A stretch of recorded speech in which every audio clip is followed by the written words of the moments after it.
Setiap kita di dalam kehidupan ini mempunyai apa yang disebut kewajiban dan mempunyai apa yang dinamakan hak. Keduanya selalu berjalan seiring, di mana yang satu tidak bisa dipisahkan dengan yang lain. Hanyalah jikalau kita sudah melaksanakan suatu kewajiban, maka kita berhak untuk menuntut hak. Dan hanyalah jikalau kita mau menuntut suatu hak, tidak lain oleh karena kita merasa sudah melaksanakan kewajiban itu.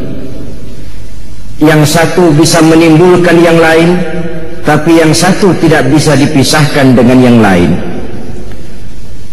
Orang yang lebih menitik beratkan kepada melaksanakan kewajiban dengan tidak begitu menghiraukan haknya, maka ini adalah kalau tidak orang bijaksana, mungkin orang tertindas. Sebaliknya, orang yang lebih mendahulukan haknya dengan melupakan kewajibannya, maka ini dinamakan orang tidak tahu diri. Sedangkan orang yang menuntut haknya sesuai dengan kewajiban yang dilaksanakannya, maka inilah orang yang adil. Pada satu sisi, kita misalnya mempunyai hak untuk bersuara, mempunyai hak untuk mengemukakan pendapat, mempunyai hak untuk berserikat dan berkumpul. Tapi pada sisi lain, kita juga mempunyai kewajiban untuk menjaga kemaslahatan bersama, ketenangan, keamanan, dan ketertiban. Apabila yang satu sudah lebih berat dari yang lain, maka dampak negatifnya segera akan timbul.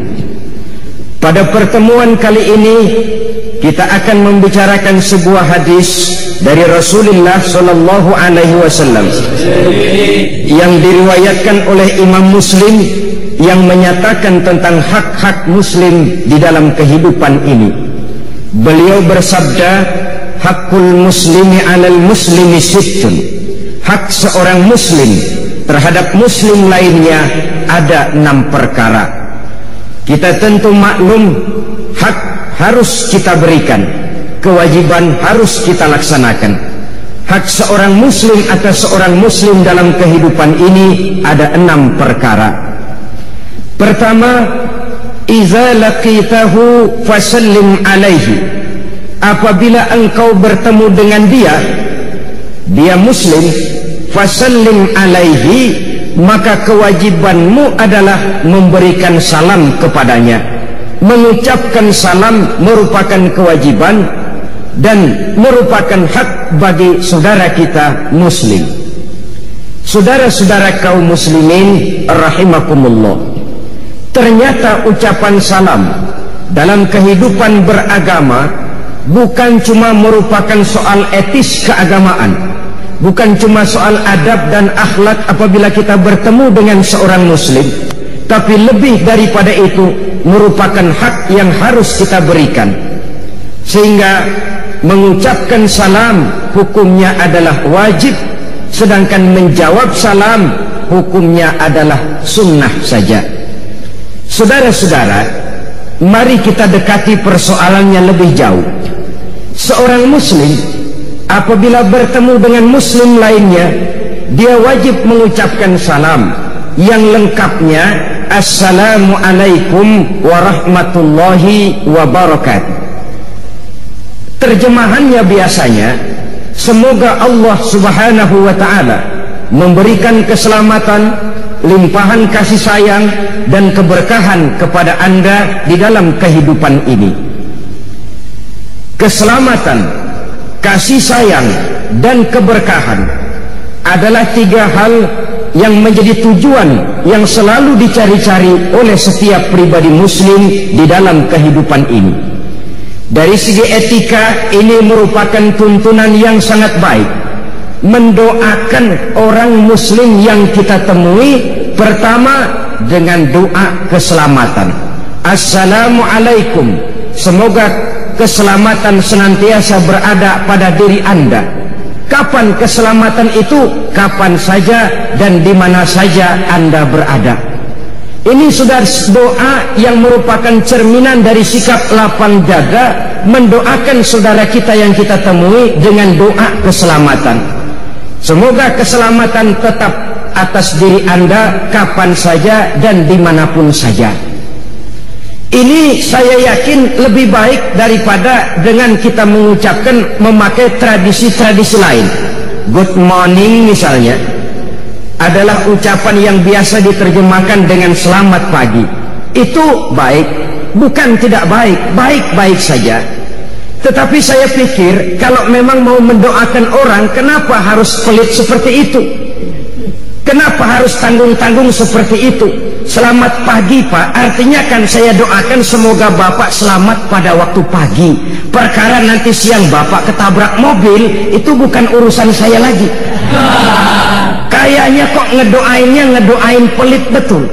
Islam mengajarkan kita berlapang dada. Assalamualaikum, keselamatan bagi Tuhan. Kapan saja dan di mana saja Tuhan berada, semoga Allah senantiasa memberikan keselamatan.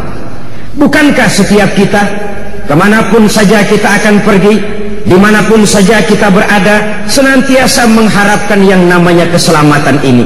Rasanya bagaimanapun banyak harta kita miliki, bagaimanapun bagus rumah kita tinggali, bagaimanapun tinggi kedudukan yang kita pegang, jikalau diri ini jauh dari keselamatan, hidup tidak akan pernah membawa ketenangan dan ketentraman.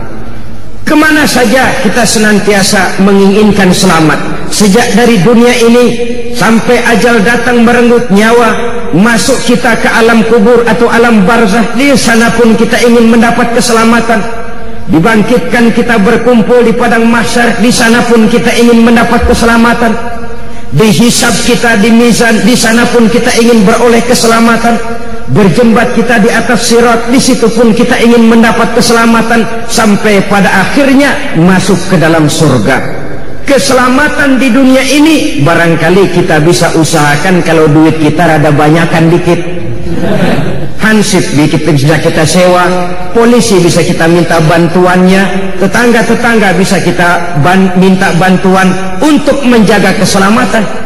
Tapi setelah kita masuk ke alam barzah, bahkan dimulai sejak datang malaikat maut, kalau malaikat maut datang dan kita ingin selamat, tidak ingin dicengkeram oleh malaikat maut, hansip mana yang kuat lawan itu yang satu itu? Tentara dan polisi mana yang sanggup menghadapi malaikat maut? Masuk kita ke alam barzah, pasukan PBB sekalipun tidak akan tahan untuk memberikan keselamatan jikalau kita sudah masuk ke alam barzah. Berkumpul lagi kita di padang mahsyar, siapa yang bisa memberikan keselamatan? Lewat kita di atas sirat, kemana hendak mencari dan minta tolong agar kita selamat? Padahal kita terus dan selalu ingin memperoleh keselamatan itu. Oleh karenanya, ini merupakan doa manakala kita bertemu dengan seorang muslim. Assalamualaikum, keselamatan atas kamu. Efek psikologisnya, pengaruh batiniahnya lain. Kalau kita berada di luar negeri, bertemu dengan saudara kita, dia mengucapkan selamat pagi mas, dalam hati, oh ya teman sebangsa setanah air. Tapi kalau sudah bertemu dengan seseorang, dia mengucapkan assalamualaikum, kesan batinnya jauh lebih dalam. Ya Allah, ini muslim, saudara saya, seiman, sekeyakinan, senasib, seperjuangan. Ada kesan lebih mendalam dari ucapan salam ini. Di samping rasa lebih mendekatkan rasa cinta karena mendoakan keselamatan. Maka pantas kalau Nabi sangat menganjurkan kita menebarkan salam. Beliau bersabda, ya ayyuhan nas ufsus salam wasilul arham wasallu bil laili wan nasu niyam tadkhulul jannata bis salam. Wahai manusia, ufsus salam, tebarkanlah salam. Kemanapun saja kamu berada, berikan salam kepada saudaramu muslim. Jangan menunggu karena kita lebih tua. Kan gua tuaan, pengen tahu kalau dia kagak ngucapin salam duluan, gua diem aja dah. Kata Nabi, dua orang muslim apabila bertemu, yang terbaik adalah yang lebih dulu mengucapkan salam. Jadi bukan soal tuaan mudaan, yang terbaik di antara dua orang muslim apabila bertemu, yang lebih dulu mengucapkan salam. Demikian penting menebarkan salam ini. Nabi katakan ufsus salam, tebarkan salam di antara kamu. Kalau kita ambil pengertian harfiahnya, menebarkan salam artinya gemar mengucapkan assalamualaikum kepada saudara kita muslim yang kita temui. Dalam pengertian hakikinya, menebarkan salam artinya hidup senantiasa menebarkan perdamaian, ketenangan, keamanan, kemaslahatan di tengah masyarakat. Pantang seorang muslim jadi biang kerok di tengah masyarakatnya. Kemanapun dia pergi, dia selalu menebarkan kedamaian, ketenangan, keamanan, dan tidak menjadi biang kerok bagi lingkungannya. Sehingga kalau dia ada, orang gembira. Kalau dia tidak ada, orang cari. Kalau dia bersedih, kalau dia pergi, orang pun bersedih. Sebaliknya, yang namanya mental kerok, kalau dia ada, orang susah. Di mana aja kalau dia ada, orang susah. Ada dia, kacau dan kacau dah. Di mana saja kalau dia ada, mesti yang timbul kekacauan. Kalau dia nggak ada, orang girang. Kalau dia pergi, orang malah gembira. Kalau dia mati, nggak ada yang meneteskan air mata, malah orang bersyukur. Itu tanda di antara tanda-tanda kerok, menebarkan kedamaian. Saudara-saudara, sampai-sampai dikatakan mencuri salam itu bagus. Ya, di antara mencuri, yang bagus adalah mencuri salam. Ini jangan salah paham. Dulu ada santri ngajinya ngantuk. Kata kiainya, anak-anak mencuri salam itu bagus. Karena ngaji sambil ngantuk, salah dengar. Dia dengar mencuri ayam bagus. Sudah pulang habis ayam tetangga. Ketika ditangkap, kenapa kamu mencuri ayam? Kata kiai, mencuri ayam itu bagus.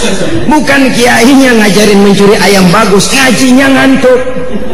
Maksud mencuri salam itu bagaimana? Misalnya kita sedang lewat, ada orang mau bertamu ke rumah yang kita lewati itu. Di depan pintu dia mengucapkan assalamualaikum. Kita sambil lewat menjawab waalaikumsalam. Tanpa setahu dia, itu namanya mencuri salam. Dan di antara mencuri, yang bagus cuman mencuri salam. Saudara-saudara kaum muslimin rahimakumullah, pesan Nabi yang pertama tadi ufsus salam, tebarkan salam. Yang kedua, wasilul arham, bersilaturahmi di antara kamu. Yang ketiga, wasallu bil laili wan nasu niyam, dan sembayanglah di keheningan malam pada waktu manusia sedang tidur. Kalau tiga ini kamu laksanakan, tadkhulul jannata bisalam, kamu akan masuk surga dengan aman, kamu akan masuk surga dengan selamat. Syaratnya tiga tadi itu. Pertama, ufsus salam, tebarkan salam, tebarkan kedamaian dan ketenangan di tengah masyarakat. Yang kedua, ikat tali silaturahmi. Yang ketiga, bangun di keheningan malam pada saat orang lain sedang tidur. Ini bangun tengah malam sembahyang pada saat orang lain tidur berat, saudara-saudara. Kita kadang-kadang pengen juga sih nyobain. Niat dar malam nih bangun mau sembahyang malam, setel beker. Begitu jam 2 beker bunyi krining, kaget kita bangun, duduk. Bukan ke wudu, bukan ngambil air wudu, bukan sembahyang, duduk matiin beker, pules lagi. Ini memang sesuatu yang sangat berat, tetapi inilah yang harus kita laksanakan kalau kita ingin, kata Nabi, tadkhulul jannata bisalam, masuk surga dengan aman dan dengan selamat. Saya kembali kepada masalah pokok. Doa kita yang pertama, yang merupakan hak saudara kita muslim dan kewajiban kita sebagai muslim, mendoakan saudara kita untuk mendapat keselamatan. Tidak ada hasud, tidak ada iri, tidak ada dengki hati. Kemanapun saudara kita akan pergi, dengan tulus kita mengucapkan assalamualaikum, semoga Allah senantiasa memberikan limpahan keselamatan kepada kamu bersemua. Ini luar biasa. Lebih daripada sekadar etika kehidupan beragama, dia merupakan hak dan merupakan kewajiban yang seiring, di mana yang satu saya katakan tadi tidak bisa dipisahkan dengan lainnya. Lalu yang kedua, warahmatullah, Semoga kamu selalu mendapat limpahan kasih sayang dari Allah. Rahmah biasa diartikan dengan kasih sayang. Kasih sayang, dua kalimat menjadi satu, menjadi kata majemuk, kasih dan sayang. Apa bedanya sih? Saudara-saudara, setiap kita ingin dikasihi oleh Allah dan ingin disayang oleh Allah. Perbedaannya apa? Orang yang dikasih belum tentu disayang, tapi orang yang disayang biasanya selalu dikasih. Kalau tidak dikasih, tentu ada pertimbangan lain untuk kepentingan orang yang dikasihi itu. Kalau soal pengasih, Allah Maha Pengasih, semua saja dikasih oleh Allah itu. Soviet itu kan dedengkotnya komunis, Cina bapak moyangnya komunis, tapi kehidupan masyarakatnya maju, mereka dapat rezeki, mereka mengalami kemajuan di bidang teknologi dan lain sebagainya. Kenapa? Soal pengasih mah Allah tidak pilih kasih, siapapun saja dikasih. Orang mau sujud atau tidak, orang mau bersyukur atau tidak, orang mau puasa atau tidak, bahkan orang mau beriman atau tidak, kalau soal dikasih semuanya dikasih. Tapi yang dikasihkan belum tentu disayang. Bahwa komunis dapat rezeki, ya. Bahwa orang-orang kafir banyak yang hidupnya kaya, memang mereka semuanya dikasih, tapi dikasih belum tentu disayang. Nah, orang yang rajin sujud, orang yang melaksanakan puasa di bulan Ramadan, orang yang dekat dengan Allah, mereka dikasihi, disayangi oleh Allah Subhanahu wa ta'ala. Kalau disayang oleh Allah, tentu dikasih. Kalau tidak dikasih, ada pertimbangan lain untuk kepentingan orang yang dikasihi itu. Contoh, anak kita umur 5 tahun, kita sayang benar kepadanya. Satu hari dia datang, Pak, minta duit 100.000. Anak umur 5 tahun minta duit 100.000, paling kita kasih 100 perak. Kenapa? Umurnya baru 5 tahun. Apa artinya uang 100.000 kalau jatuh di tangan anak berumur 5 tahun? Makin dewasa dia akan semakin besar pemberian kita. Kenapa? Pada saat itu pemberian kita sudah bisa dipertanggungjawabkan. Begitulah kita dalam pandangan Allah. Kalau minta rezeki, belum pernah saya dengar ada orang Islam minta rezeki, ya Allah berikanlah saya rezeki dikit aja ya Allah. Belum pernah. Kalau sudah minta rezeki mesti luas, banyak, halal. Tapi kadang-kadang kita udah pegal nungguin, belum juga datang tuh rezeki. Pikir-pikir gua kan rajin banget sembahyang, apa rezeki seret banget, gua perek lagi apa sembahyang. Saudara-saudara kaum muslimin rahimakumullah, ada pertimbangan lain untuk kemaslahatan kita. Allah toh senantiasa memberikan yang terbaik untuk kita. Cuma kita saja yang tidak tahu rahasia di belakang itu.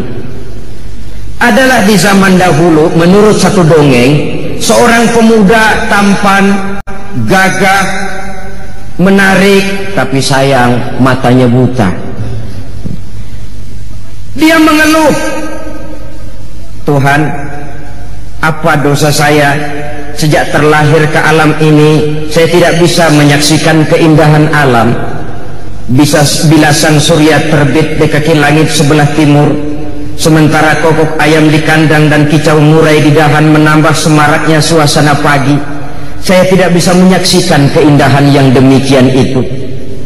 Dan bila sang surya terbenam di ufuk sebelah barat, sementara Lazuardi merah meronai kaki langit, saya pun tidak bisa menyaksikan kesahduan itu. Apa dosa dan salah saya, Tuhan? Kenapa saya dilahirkan dalam keadaan buta? Satu hari desa tempat anak muda buta itu tinggal diserbu oleh orang-orang Baduy, orang-orang Badiah pegunungan. Beberapa pemuda diculik, termasuk anak muda yang buta itu, dibawa ke pegunungan oleh suku yang masih primitif ini. Dan suku yang primitif ini yang menculik para pemuda tadi adalah kanibal. kanibalis, orang-orang yang suka makan daging manusia. Pemuda-pemuda ini rencananya akan disajikan menjadi makanan raja, semacam kepala suku lah. Maka supaya dagingnya lezat, gemuk, ini para pemuda dirawat baik-baik, diberikan tempat tidur yang bagus, pakaian yang bagus, makanan yang serba cukup, menu yang lengkap, gizi yang komplit. Pokoknya sejak ditangkap itu pemuda makan enak, kerjanya cuma makan tidur, makan tidur. Supaya apa? Supaya gemuk, nanti di buburnya, di sopnya kan legit. Sudah sampai pada waktunya, pemuda itu seorang demi seorang disembelih, dimakan, disantap oleh raja. Sampai kepada giliran pemuda yang buta ini dihadapkan kepada tuan raja, kepala sukunya. Kata yang menghadap, lapor bos, sekarang giliran dia nih yang mau kita sop. Raja ngelihat yang begini, iya buta. Sop orang buta mah saya nggak doyan, kata raja. Udah cari yang lain, lepas nih atuh nih, bisa ketulangan saya makan yang begini. Udah bawa saja, lepaskan dia.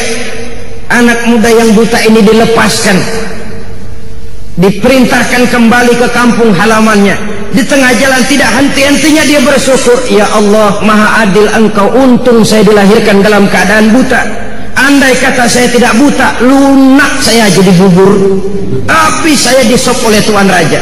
Beberapa bulan yang lalu dia masih mengeluh, Tuhan kenapa saya dilahirkan dalam keadaan buta, apa salah dan dosa saya. Sekarang dia sudah bisa berkata, alhamdulillah ya Allah, untung saya buta. Andai kata saya tidak buta, udah cuti hidup.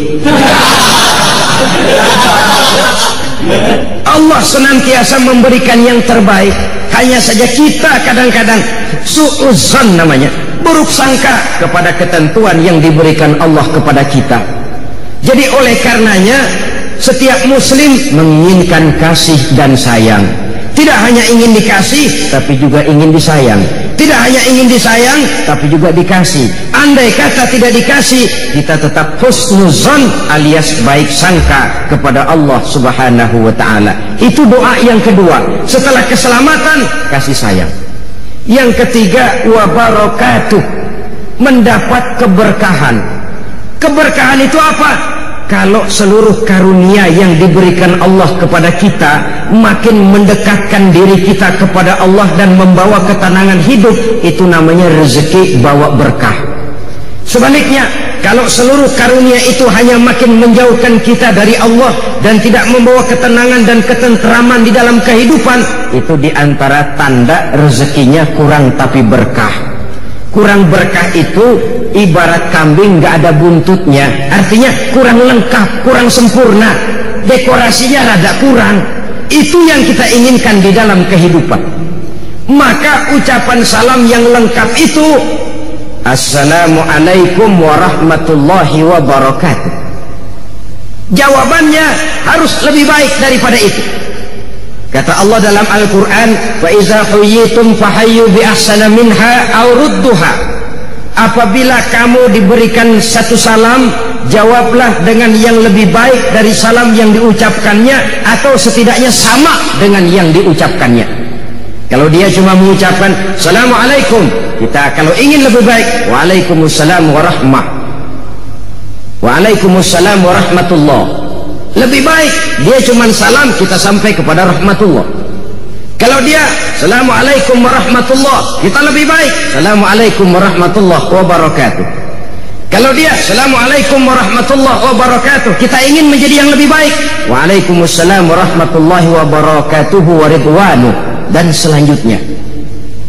Kita kan kadang-kadang pelit benar, orang benar-benar ngucapin salam Assalamualaikum warahmatullahi wabarakatuh, kita sembari ngempet nama lam.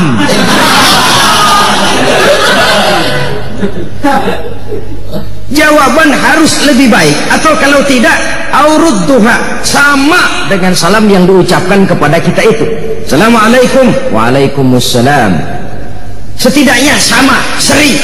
Kalau tidak mau lebih baik, karena yang lebih baik itu tentu yang lebih besar pahalanya. Saudara-saudara kaum muslimin rahimakumullah, ini adalah hak yang harus kita berikan kepada saudara kita muslim. Idza laqitahu fasallim alaihi, apabila kamu bertemu dengan dia, ucapkanlah salam, doakan keselamatan untuknya. Satu. Yang kedua, wa iza da'aka fa'ajibhu, kalau dipanggil wajib menjawab. Kalau diundang wajib datang, sepanjang tidak ada alasan yang bersifat syar'i, alasan yang dibenarkan oleh hukum syara seperti sakit atau alasan-alasan lain yang memang merupakan syar'i sifatnya. Apabila dipanggil, kamu wajib menjawab. Menjawab panggilan tentu bersesuaian dengan orang yang kita hadapi. Kalau yang manggil kedua orang tua kita, agama mengajarkan anak yang baik menjawab labbaik. Nah, kemarin nak labbaik bu, atau iya bu, atau saya bu. Tidak lantas termasuk ucapan yang kasar. Kalau di kampung, dul sini dul, oi, oi, ini juga ucapan yang tidak baik. Sudah, oi, kadang-kadang ada tambahannya lagi. Dul, oi, ngapain sihnya? Kacau bener nih, kacau lagi. Menjawab dengan jawaban yang baik. Kalau diundang wajib datang. Mengundang itu diajarkan oleh agama. Misalnya kita mengadakan walimah, mengawinkan anak, kita diharuskan mengundang. Yang diundang wajib datang. Bertahniah namanya. Tahniah itu ikut bersuka cita. Kalau takziah ikut berduka cita. Jadi kalau kita ngelawat, istilah kita di kampung, mendatangi orang meninggal, itu namanya takziah, ikut berduka cita. Tapi kalau kita datang kepada satu resepsi perkawinan, itu disebut tahniah, ikut bersuka cita. Saya ikut bertahniah, artinya ikut bersuka cita. Tapi kalau dikatakan mau kemana? Mau takziah, mau ikut berduka cita, mendatangi orang yang sedang mendapat kesulitan atau musibah. Saudara-saudara kaum muslimin rahimakumullah, hak yang ketiga yang harus kita berikan kepada saudara kita muslim, wa izas tansahaka fansahhu, apabila dia datang memintakan nasihat kepadamu, berikanlah nasihat itu. Ini merupakan hak, sebab agama mengajarkan tawasau bil haq wa tawasau bis sabr. Hendaklah kamu saling nasihat menasihati di dalam kebenaran, dan hendaklah kamu saling nasihat menasihati dengan cara yang sabar. Menasihati atau memberikan nasihat kepada sesama saudara kita muslim merupakan hak yang harus kita berikan. Saudara-saudara, soal nasihat adalah merupakan mutiara yang tidak perlu kita tolak. Terimalah mutiara dari manapun datangnya. Sehingga Sayyidina Umar ibn al-Khattab radhiyallahu an selalu dan tidak pernah segan-segan meminta pendapat dan nasihat dari orang yang kelihatannya paling kere sekalipun. Beliau tidak ragu-ragu untuk bertanya. Kadang-kadang bertemu seseorang, beliau panggil, mas, coba sebentar, kamu, menurut kamu apa yang tidak baik pada diri saya? Menurut kamu apa yang tidak baik pada diri saya? Kadang-kadang beliau bertanya, apakah kamu melihat pada diri saya ada tanda-tanda orang kafir? Kalau diberitahu, beliau bukan main gembiranya, lalu berusaha memperbaikinya. Kita jangankan jangankan meminta diberitahu, orang lain memberitahu kadang-kadang marahan kita. Ngapa jadi gua lu bilangin? Lamaan juga gua jadi orang sama lu. Udah kenyang makan asam garam, lu sunat gua yang mangkuk. Saudara-saudara, inilah salah satu letak kekeliruan kita. Menolak mutiara hanya oleh karena dia datang dari orang-orang yang statusnya di bawah kita. yang levelnya kita anggap rendah, kita anggap remeh, kita anggap kere. Padahal agama mengajarkan huzul hikmata wa la yadurruka min ayyi wi'ain kharajat. Ambillah hikmah, ambillah mutiara, jangan peduli dari manapun saja datangnya. Sikap objektif, walaupun itu diucapkan oleh seorang budak yang hitam legam, kalau memang merupakan satu kebenaran harus kita ambil. Dan lebih daripada itu, setiap kita dalam menghadapi persoalan pada waktu tertentu ketika menimpa diri kita, kita buntu, kita perlu nasihat, kita perlu pandangan, kita perlu saran dari orang lain. Sama juga orang kelilipan matanya. Kalau orang lain kelilipan, gampang benar kita tiupin. Tapi giliran kita kelilipan, bukankah kita perlu orang lain untuk niupin mata kita? Seperti juga tukang cukur. Pada saat rambut orang lain panjang, dia bisa betul dan ahli sangat menatanya. Tapi giliran rambut dia sendiri yang panjang, dia perlu bantuan orang lain untuk merapikannya. Begitulah kehidupan ini. Kita kadang-kadang dalam hidup berbentur dengan banyak problema, berbentur dengan berbagai macam persoalan, sejak menyangkut masalah anak, istri, lingkungan keluarga, masalah ekonomi, masalah usaha, bidang pekerjaan, kegiatan sehari-hari, masalah organisasi, dan lain sebagainya. Kadang-kadang kalau untuk orang lain kita bisa bicara, tapi kalau sudah berhadapan dengan persoalan diri sendiri, kita sering buntu. Dikala itulah kita perlu nasihat, saran, pandangan dari teman sejawat, seiring, dari orang lain, sesama muslim. Dan teman yang baik itu khairul ashabi mayyadulluka alal khair. Teman yang paling baik yang selalu menunjuki kamu kepada kebaikan, menunjuki kebaikan walaupun dia sendiri barangkali bukan orang yang baik, tapi dia bisa menyelamatkan orang lain. Dia sendiri tukang mabuk umpamanya, tapi ketika temannya teler, lo jangan teler, lo jangan dah, jangan jangan. Lalu sendiri kemarin gua mah gua, lu jangan lo. Ya dia sendiri begitu, tapi paling tidak dia bisa masing-masing mau menyelamatkan orang lain. Ini masih lebih baik daripada sudah nggak bisa nyelamatin orang lain, ngebon lagi, ngebon mau mabuk nyambat.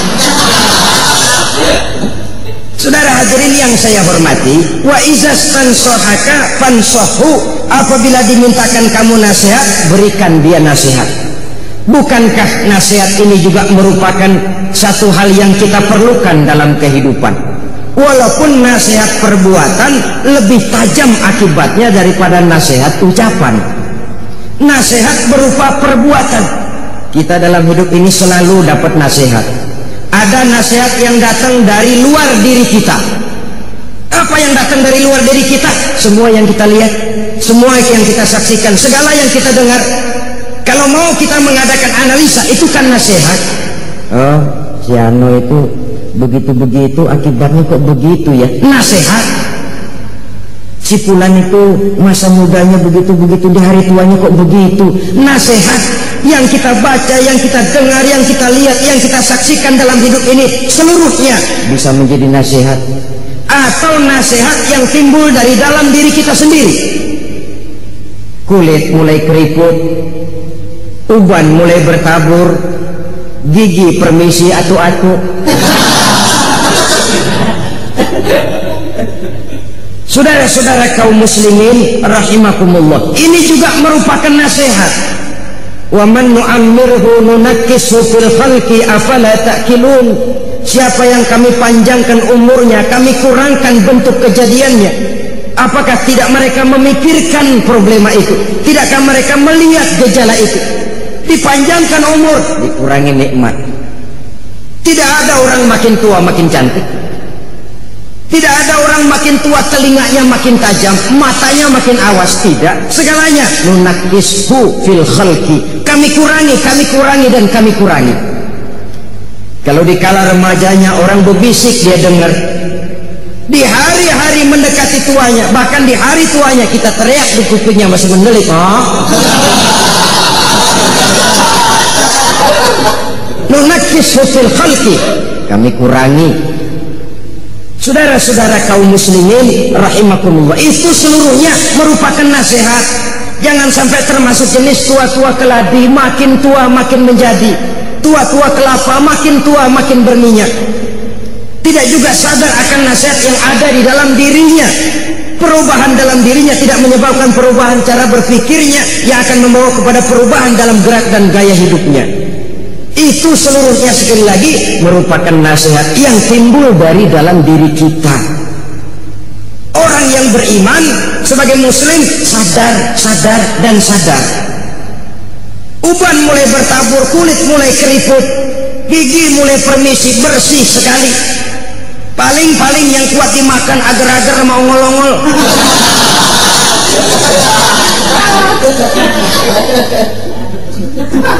Bukankah itu merupakan satu nasihat pertanda bahwa kereta akan segera berangkat? Fluid sudah ditiup, sementara dari cerobong asap mulai mengepul. Kereta sudah akan segera berangkat. Kalau pada saat kereta berangkat kita masih saja berdiri di luar gerbong, pada saat kereta mau berangkat, pada saat ajal mau datang kita masih hidup di luar agama, kita akan ketinggalan kereta. Akibatnya sudah bisa dibayangkan, kita akan tersesat, terlantar. Orang lain sampai ke tujuan, kita masih bengong nungguin kereta, padahal kereta sudah berangkat, kita yang tertinggal.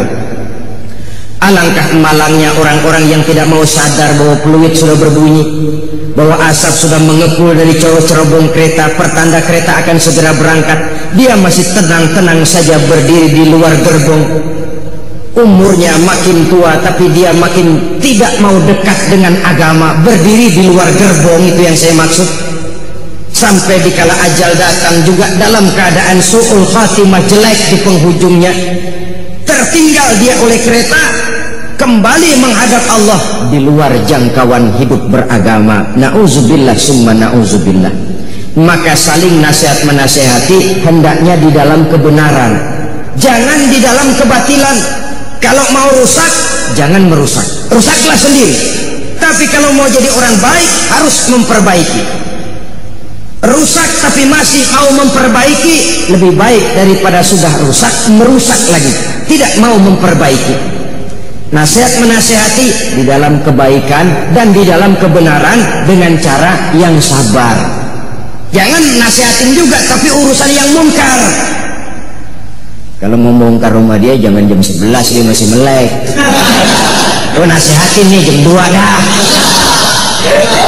Itu nasihat juga tapi urusan yang munkar. Nasihat menasihati di dalam kebenaran dan dengan cara yang sabar. Demikian yang ketiga. Yang keempat, saudara-saudara, hak muslim itu wa iza atisha fahamidallaha fasammithu. Apabila dia bersin, bangkis, lalu dia memuji Allah, fasammithu, balaslah pujiannya dengan ucapan yarhamukallah. Lebih dari sekedar etika saya katakan tadi, ini juga doa. Kenapa? Bersin tanda di antara orang sehat, ya. Tapi bersin yang wajar, bangkis yang wajar. Kalau 3 hari 3 malam bangkis terus memang bengek, bukan wajar itu. Apabila dia bersin, yang bersin mengucapkan alhamdulillah. Kenapa? Itu nikmat. Kan paling nggak enak bangkis urung, mau bersin nggak jadi, yakitin beneran ngebet banget, mulut udah ngangap nggak jadi juga bangkis. Bisa bangkis, bisa bersin, itu satu nikmat. Mendapat nikmat harus mengucapkan alhamdulillah. Ini etika. Bangkis kita, bersin, alhamdulillah. Itu saudara kita. Kita sebagai muslim memberikan haknya. Apa yang kita ucapkan? Fasammithu yarhamukallah, kata kita. Allah mengasihani kamu, Allah mengasihanimu. Dengan memberikan kesehatan kamu bisa bersin. Bersin itu nikmat. Allah mengasihanimu, maka kamu bisa bersin. Saudara, pernah terjadi seorang kaya dirawat di rumah sakit dengan biaya yang mahal, operasi besar sampai memakan biaya tidak kurang 3 juta rupiah. Kenapa? cuma soalnya satu saja, tidak bisa buang angin. Perutnya sakit, rasanya gembung, buang angin tidak bisa, operasi 3 juta biayanya. Harga buang angin 3 juta kalau mau tahu. Cuma ngebelain supaya bisa buang angin 3 juta. Bisa buang angin itu merupakan satu saluran untuk menghilangkan penyakit yang ada di dalam perut. Harganya kalau harus operasi besar 3 juta, saudara-saudara. Termasuk bangkis ini bersin. Sebagai muslim kalau kita yang bangkis bersin, kita mengucapkan alhamdulillah. Kita yang mendengar yarhamukallah. Lalu si yang bangkis kembali mendoakan yahdi bikumullahu wa yuslihu balakum. Alangkah indahnya agama ini, sampai undang-undang bangkis ada, ya. Bukan cuma undang-undang bagaimana jual beli, sewa menyewa, pinjam meminjam, berumah tangga, bertetangga. Demikian komplitnya ajaran Islam. Ada undang-undang bangkis. Agama mana di dunia ini yang punya undang-undang bangkis? Pasal 1, kalau bangkis harus mengucapkan alhamdulillah. Lebih etis lagi kalau mulutnya agak sedikit ditutup. Jangan mentang-mentang itu nikmat lalu terbuka benar sampai hujan lokal. Yang kedua, buat yang mendengar harus mendoakan dengan yarhamukallah. Yang ketiga, balik doa dari ucapan orang yang bangkis, yahdi bikumullah, semoga Allah senantiasa memberikan hidayah kepadamu, wa yuslihu balakum, dan selalu memperbaiki keadaanmu. Indah benar agama ini. Yang bangkis memuji Allah, yang mendengar mendoakan, yang didoakan balik lagi mendoakan, saling doa mendoakan, doa berdoa. Kita kadang-kadang bersin itu kan kita bawa guyon. Kalau bangkis umpamanya atau hadir dan sebagainya. Saudara, saya tidak mengatakan jelek, tapi tentu tidak diajarkan oleh agama. Yang diajarkan begitu bersin, bangkis, ucapkan alhamdulillah. Yang mendengar, yarhamukallah. Balik doakan, yahdi bikumullahu wa yuslihu balakum. Semoga Allah memberikan petunjuknya kepadamu dan memperbaiki keadaanmu. Kelihatannya remeh, masalahnya kecil. Tapi kalau yang kecil kita anggap kecil lalu tidak kita amalkan, bagaimana kita akan terdorong melaksanakan yang lebih besar lagi? Bukankah berangkat dari sini kita berarti menghidupkan tradisi agama dalam kehidupan sehari-hari? Saya selalu mengingatkan, mentradisikan agama, mengagamakan tradisi tidak baik, tapi mentradisikan agama itu yang baik. Marilah mentradisikan agama, jangan mengagamakan tradisi. Mentradisikan agama artinya menjadikan agama sebagai pakaian, sebagai kebiasaan dalam kehidupan kita sehari-hari. Sejak kita mau tidur, sampai kita bangun dari tidur, sampai kita menuju kamar mandi atau masuk ke WC, sampai kita berpakaian, sampai kita berdiri di muka cermin. Islam mengajarkan kau itu. Berdiri kita di depan kaca, liatin potongan kita. Oh, begini potongan gue ya. Apa yang kita ucapkan? Allahumma kama hassanta khalqi fahassin khuluqi. Wahai Allah, sebagaimana telah engkau baguskan kejadian saya, engkau baguskan potongan saya, baguskan juga kiranya akhlak saya. Jangan cuma potongan saya yang baik ya Allah, akhlak saya juga mohon dijadikan baik. Karena bagaimanapun berantakannya potongan kita, manusia makhluk yang paling baik ketimbang makhluk-makhluk Allah lainnya. Keluar kita dari rumah, bismillahi tawakkaltu ala Allah, melangkah dimulai dengan kaki kanan, mentradisikan ajaran agama.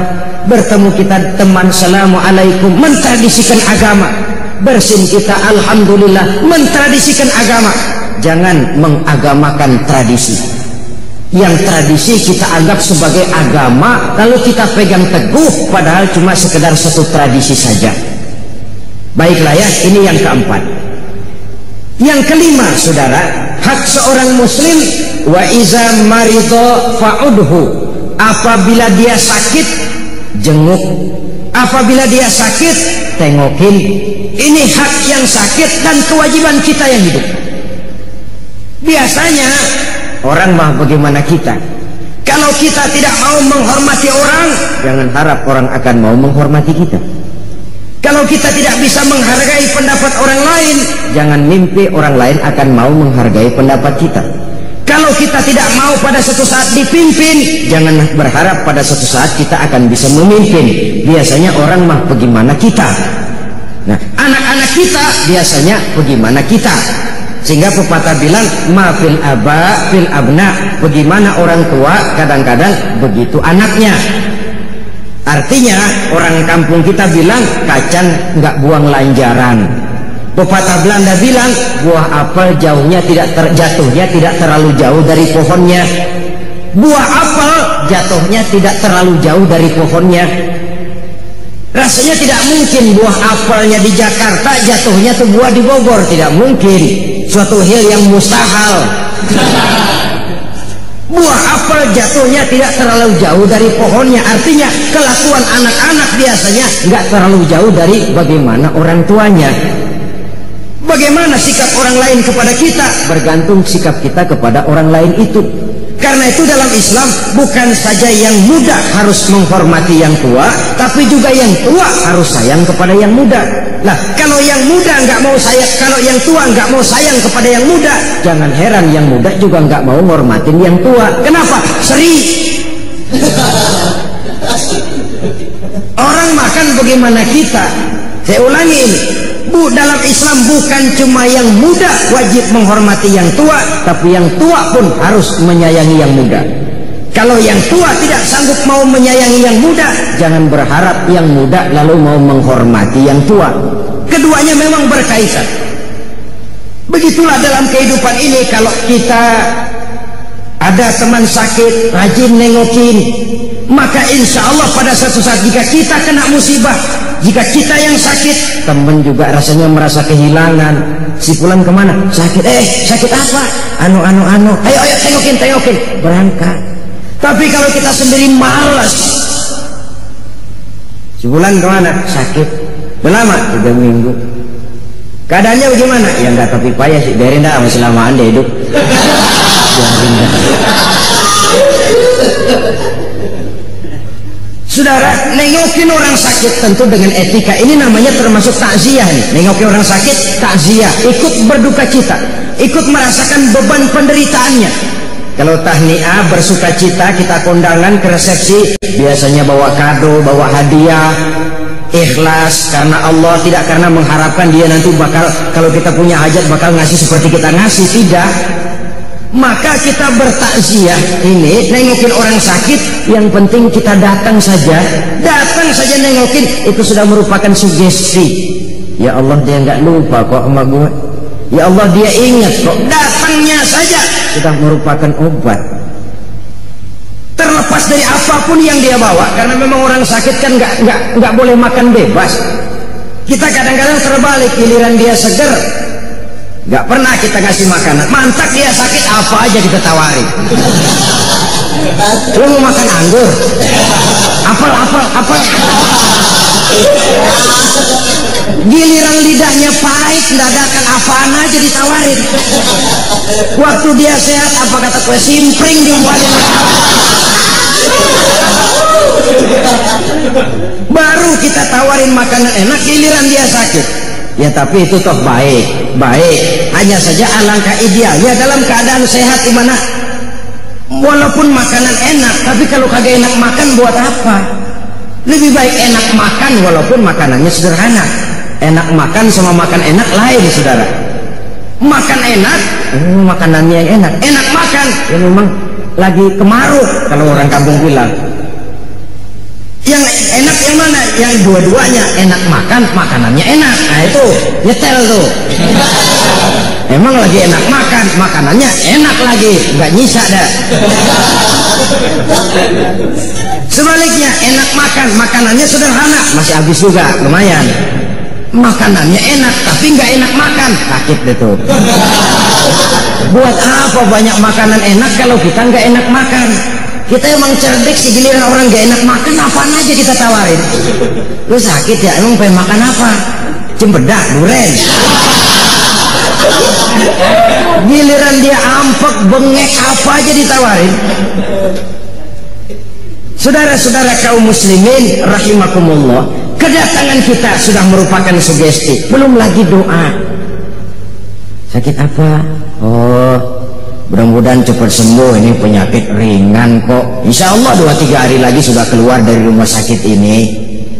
Walaupun jenis penyakitnya berbahaya umpamanya, tapi ucapan itu sudah memberikan sugesti, dorongan untuk sembuh. Dan sugesti itu sudah separuh daripada obat zohir. Walaupun penyakitnya bahaya, jangan nengokin orang sakit, jujur. Sakit apa? Ini nih perut dia. Oh emang teman saya kemarin begini nih, mati.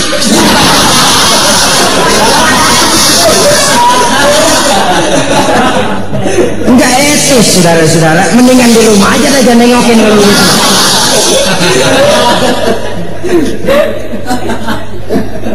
Omongan yang enak saja itu sudah merupakan satu doa yang tersendiri, yang merupakan sugesti bagi kesembuhan orang yang sakit. Bahkan kita tahu dari sejarah bagaimana Rasul diludahi oleh orang kafir, tapi pada saat orang kafir itu sakit, Rasul lebih dulu, Rasul yang lebih dulu nengokin. Bukan Abu Jahal, bukan Abu Lahab, sehingga orang kafir tadi tersentuh hatinya, insaf dan sadar akan kejelekan perangainya, masuk Islam di hadapan Rasul. Cuma oleh karena pada waktu dia sakit ditengoki oleh Rasulullah Shallallahu Alaihi Wasallam. Pengaruhnya, saudara-saudara, kalau kita lagi ngawinin anak, yang datang gampang kita lupa. Kenapa? Kita dalam suasana gembira. Tapi kalau kita lagi sakit, semua yang datang kita ingat benar.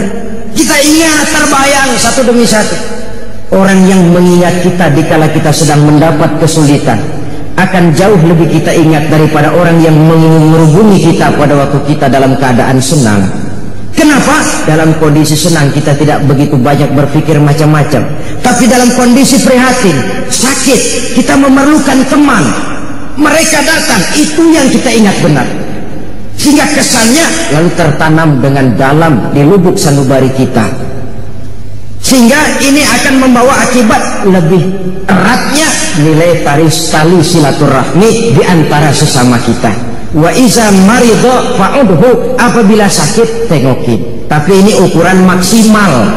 Yang saya maksud maksimal, jangan nengokin temen giliran dia sakit saja.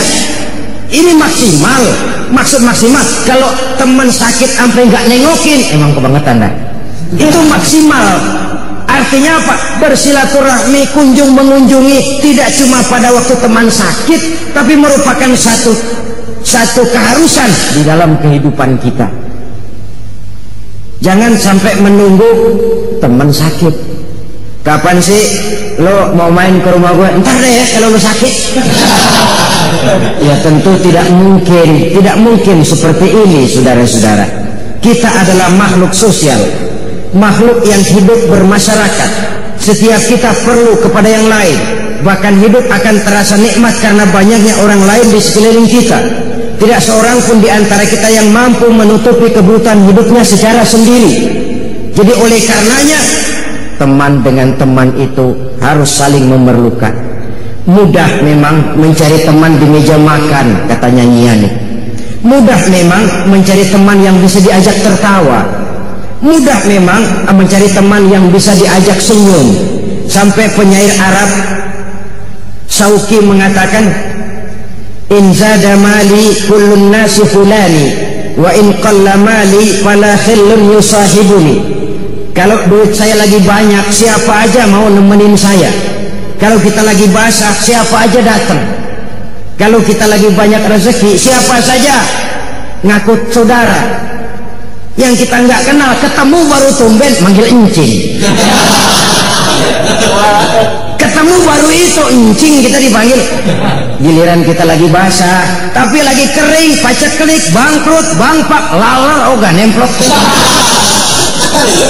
Laler sekarang ngati juga orang berduit. Saudara hadirin ma'asyiral muslimin rahimakumullah, wa iza maridho fa'udhu, apabila sakit tengokin. Lebih-lebih kalau dia kondisinya miskin. Jangan kalau yang sakit kaya rame-rame, kalau perlu charter bis tengokin ke rumah saya. Kenapa? Yang sakit bos. Tapi giliran yang sakit kere, yang nengokin atu. Kalau nggak pakai bajai ngetuk, terbalik saudara-saudara. Ya bos perlu ditengokin, tapi yang posisinya lebih susah dari kita, lebih perlu kita tengokin. Nengoknya kita sudah merupakan obat bagi dia. Yang keenam, yang terakhir, hak seorang muslim, wa iza mata fattabi'hu, apabila dia mati iringi jenazahnya. Kata Nabi, apabila kita datang nengokin orang meninggal, takziah, kemudian ikut nyembayangin, kemudian ikut ngantar ke kubur, maka dia akan mendapat pahala yang berat timbangannya 2 kali Jabal Uhud. Jabal Uhud satu bukit besar di Saudi sana, timbangannya 2 kali Jabal Uhud. Saudara-saudara kaum muslimin rahimakumullah, sejak takziah, ikut nyembayangin, mengantar jenazah ke kubur, sampai selesai upacara penguburannya, diberikan pahala dengan timbangan seberat 2 kali Jabal Uhud. Sesuatu yang sangat luar biasa. Takziah, dia yang sudah meninggal memang tidak lagi bisa melihat kita secara zahir, tapi dia tahu, karena orang Islam mati bukan mati kayu, mati yang selesai lalu selesai begitu saja. Tidak. Karena itu mari kita jadikan satu kebiasaan, membantu keluarga yang mendapat musibah dan kesulitan menurut yang kita mampu. Takziah dengan adab, malam keluarga yang ditinggal kita tunggui dengan omongan nasihat yang baik, mentradisikan agama, membaca ayat-ayat suci Al-Quran, menghibur hati yang masih hidup, dan mengiringi yang sudah wafat dengan iringan doa. Sehingga dengan demikian baik hubungan kita kepada yang masih hidup, dan baik juga hubungan kita kepada yang sudah meninggal. Inilah yang kita bicarakan pada pertemuan ini, agak singkat barangkali, namun mudah-mudahan ada manfaatnya. Terima kasih atas segala perhatian, mohon maaf atas segala kekurangan. Usikum wa nafsi bitaqwallah. Wassalamualaikum warahmatullahi wabarakatuh. Waalaikumsalam warahmatullahi wabarakatuh.